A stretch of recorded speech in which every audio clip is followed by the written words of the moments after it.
Okay, so in our last video, we looked into how to play bass chords and we were able to cover some basic knowledge about bass chords. So in today's video, we're going to be continuing and learning the major and the minor triad, plus how these pro bass players get to use it into their grooves. So if that sounds like what you want to learn, grab your bass, grab your notes, and let's get into the video. So if you look forward to taking your bass playing to another level, I want to let you know that I offer private bass lessons and you can reach out to me by the number on your screen and then we'll take it up from there. So a quick fix, in the last video we did, most of you complained of not seeing my plucking finger. So I'm going to be showing you guys exactly what I'm doing in my plucking finger and how you can get to pluck 3 notes chord, 2 notes chord, and then 4 notes chord and 5 in case you have a case where you're trying to play chords of note that has 5 notes involved in it. Okay, this is important because when we start learning double stops, which is the next video after this video, you need to understand how to use your plucking finger. Okay, so this is what I do when I'm playing a 2 notes chord. Okay, basically my index and middle finger, or maybe my thumb and index finger, whichever one I want to play at the moment. So I have, do you see that? Can you see that? Or like that. So if I have a 3 notes chord, it's going to be thumb, index, and middle finger. So it's going to be like this: thumb, index, and which is my middle finger. Okay, I can play them the same time, or as simple as that. So if I want to play like 4 notes together, I'll go ahead and make use of my 4 fingers, which is rare for you to find. Okay, most times it's 3 notes together. Okay, whichever way, you can always find your way around it, but just know how to incorporate the 4 fingers you get, which is very simple. So it's only practice that's going to be the barrier between what I just said now. So all you have to do is to put it in your practice routine and keep doing it until you can play very comfortable on this technique. So in the previous video, we already looked into what are bass chords. We said there are 3 note chords that are made up from the root note, third, and the fifth, of which the triad is also the same thing, made up from the root note, third, and the fifth. Okay, so don't get confused where you hear triad and you hear chord. It still means the same thing. You can hear triad chord or chord, whichever one that you hear is still totally the same thing. Okay, so we already know that it's our root note, third, and fifth. We know that the root note is the main note in that chord, while the third is the note that gives it identity, whether it's a major chord or a minor chord, and then the fifth is the note that gives it stability. All right, so if you have a C, which is your root note, and you have a flat 3, you already know that you have a minor chord, and when you have a major 3, you know that you have a major chord. Okay, and we also looked at the shapes that you need to be able to play this chord if you want to play them together. Okay, which is, and then which is for the minor chord. Right now, I will actually advise you to pause this video at this point and try out this fingering if you have already mastered it. Okay, and it's very simple. Now let me give you this quick tip on how to find the major and the minor triad. If you notice something on the C major, C and G and then F, they have the same shape in common. Even when you're trying to play the inversions of this chord, you will discover that they have the same common shape. So like when you're trying to play the D, you have and you also have, you discover that they have the same shape and pattern arrangement on the fretboard. This is already telling you a quick way to always remember the shapes of this chord. Okay, well, except for your B, you have a different shape there. Do you see that? But this is a quick guide on how you can actually locate this on your fret. And even if you try to play them as chord inversion, you still discover that they have the same shapes when you try to invert them, whether first inversion, second inversion. Now here's a quick tip to be able to identify the major and the minor triad. The major triads are usually not sad and they are usually bright in tone. But when you hear the minor triads, you already know that they are sounding sad, of which whenever you're playing these things and you're making mistake, it will be easy for you to identify that you're not playing the right thing. For example, do you see how bright and very straightforward? Do you see how sad, according to everybody, this is sounding? And you see the difference?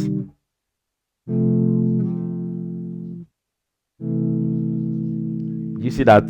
Very simple. Now, aside the fact that we mentioned that these bass pros use the chords as a idea to play solos and also create double stops in their play.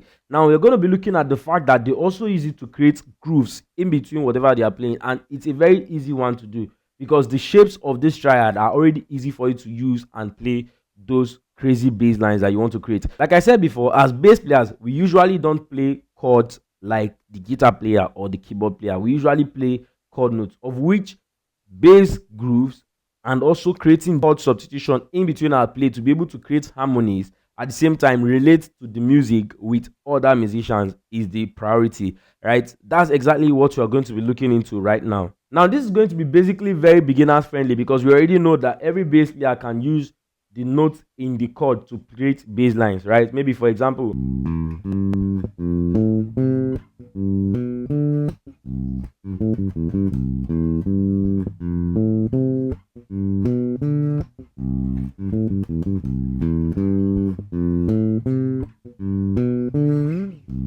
now this is very simple to do. I'm already playing like a reggae groove, but I'm doing mainly the triads, which is do, mi, so, fa, la, do, so, ti, re, do. Now if you pay attention to this, you already know that this is like a familiar bass line, right? But the elements in this bass line are basically the do, mi, so, fa, la, do, so, ti, re. Now the other thing I was playing, I'm going to call it like a passing note to link the bass line back to the root, which is,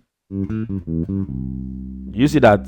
Very simple. Now there are so much complicated ways that you can actually do the same thing to sound much more different and much more better, but I'm trying to keep it like on the basic level for you to understand what I'm doing. Now there are several ways you can do this. I've already mentioned before, we have permutation ideas, or probably since we are talking about chords, you can decide to do maybe like a chord inversion. Let's say for example, if I want to play, maybe instead of playing,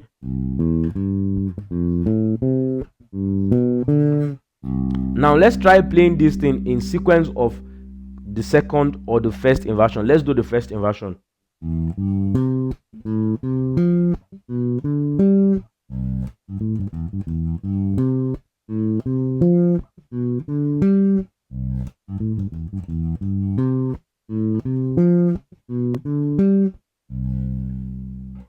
Now this is very simple. From what I really did here, you can see the difference and the tweak in the initial bass line. Now I can still decide to do something much more different here. I might decide to go in the series of the second inversion, or maybe I can say let me play first inversion, second inversion, first inversion, or maybe the original chord, then second inversion, the first inversion. By the time I start tweaking this bass line in different inversions of this same chord, or in different permutation ideas, you will see what it's going to sound like. But I'm not going to say permutation ideas because here what I'm doing is inversion. No matter how I try to rearrange this bass line, it's not going to give me more than the first and the second inversion than the original chord, if that makes sense to you. Now there are a lot of things you can do with this. All you need to do is just understand what I'm trying to communicate here. If you don't understand, let me know in the comment section. Now we are going to be looking at how you can use this same chord to create harmonies in your play, at the same time relate with other musicians, which is one of the most important things that I see a lot of bass players battle with over time, because you hear your keyboard is playing something and you're sounding like you're sounding out of what he's playing, or maybe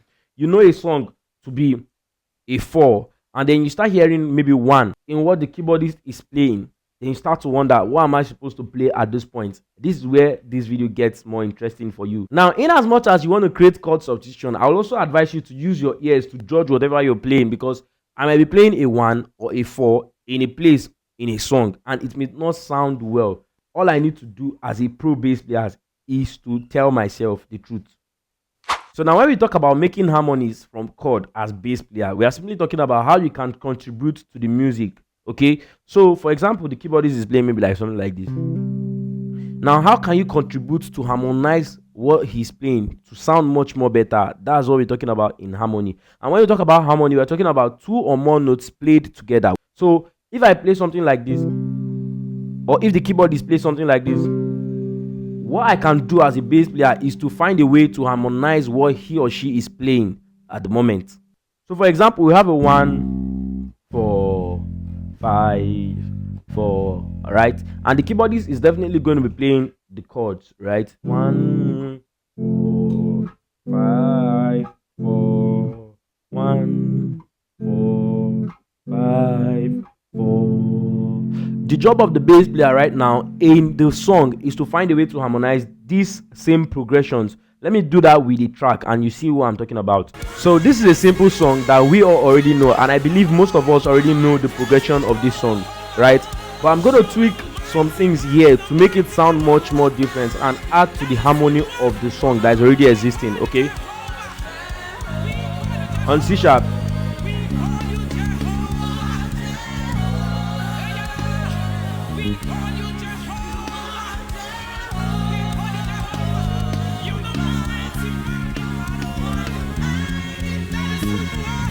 this is what I did now.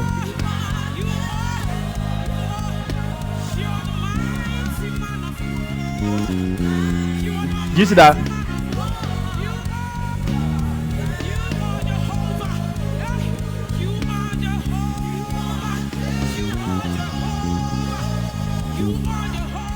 Now let me stop here. I want you to take note of something, okay? Now I started building an idea from what I was playing in the chord substitution, okay? Instead of going the normal progression, I might decide to take a note from that particular chord, right? For example, you are Jehovah, you are Jehovah, you are the might. Now instead of playing the same do again, I might just do you are the mighty man in battle. Do you see the beauty in what I'm doing? You are Jehovah, you are the. Do you see that? Instead of going to saw, I'm trying to substitute the saw for T, right? T, because T is part of the notes in the G major triad. Okay, instead of playing T, I now play a riff or a lick or a fill starting from that particular note I'm trying to substitute. Okay, but I still ended up going to the original notes that I wanted to go to, right? These are ways you can actually start building up stuff.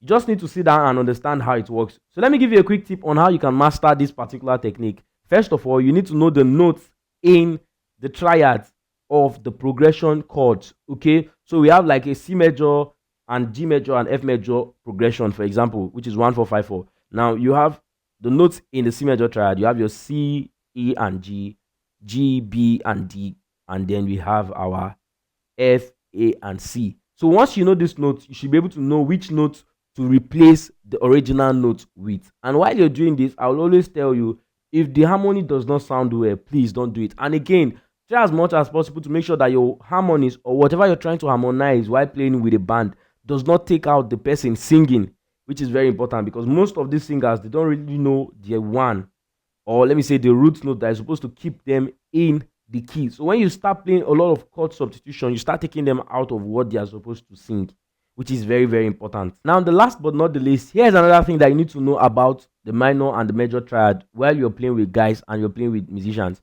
There's a lot of things that most musicians like to do. We try to play in a certain sequence of maybe minor triads or in a sequence of major triads, of which when we're doing these things, it's important that you have the knowledge of the triad or the chords so that you can be able to relate to this kind of play, especially in jazz. When you hear a lot of jazz, you need to understand chords, or when you're playing with keyboard players that like playing a lot of rootless chords. So if you don't understand keyboard chord, or you don't understand the chord in general, because we're speaking one language as music is concerned, you will be taken out of what to play. So I always encourage you to take out your time and study these things, get familiar to their sounds, and get familiar to how they sound and how you can relate it to music in general.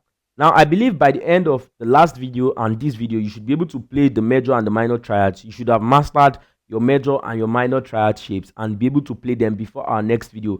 In our next video, we're going to be covering the part of the double stops and power chord, which is one of the sweetest things that a lot of bass players play. We'll hear something like this,